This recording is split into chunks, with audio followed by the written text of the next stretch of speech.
बढ़िया दक्षिण के किया जाए। अरे लाली लाली और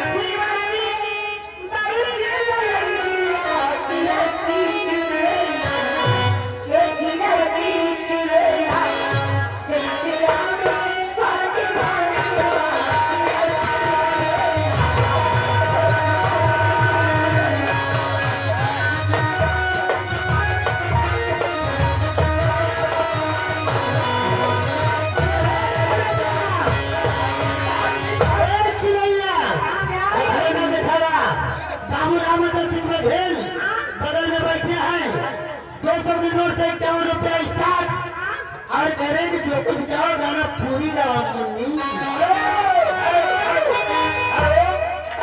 ये आगे हमारे सम्मानित श्रीमान हमारे माननीय वेदांत मिश्रा पंचायत मित्र ईश्वरदासपुर वेदांत मिश्रा ये पंचायत मित्र ईश्वरदासपुर निवासी ये तुम लोगों को ये 50 रुपया इनाम दे रहे हैं। हमारे गुरु जी देखो इधर बैठे हैं गाने की फरमाइश मांग रहे हैं। ऐसी सजा मिली है मुझे तेरे प्यारे। धर्मवीर मिश्रा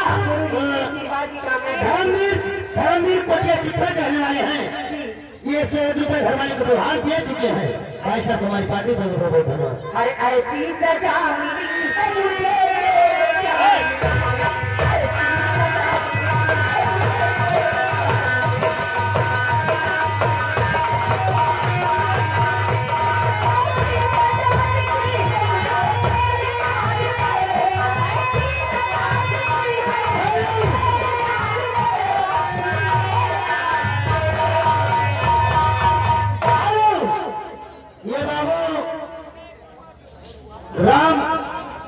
रामचंद्र सिंह बघेल जी ने 250 रुपया दे चुका है और इनकी फरमाइश है कि जब बाबू उद्दीन जी की फरमाइश है लाले लाले वटवा से जब तक पूरा नहीं होगा तब तक गाना बजा नहीं जाएगा। तो 250 के ऊपर अगर 300 आएगा तब ये आगे हमारे धर्मवीर ये यहाँ बैठे हैं गाठी वाठी फोड़े। ये आगे हमारे धर्मवीर ये देखिए जो इसी ग्राम कोटिया चित्रा निवासी है। तुम लोगों को ये 50 रुपया इनाम है। सेहत के हिसाब से चाचा जी को गाना सुना दीजिए।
ध्यान से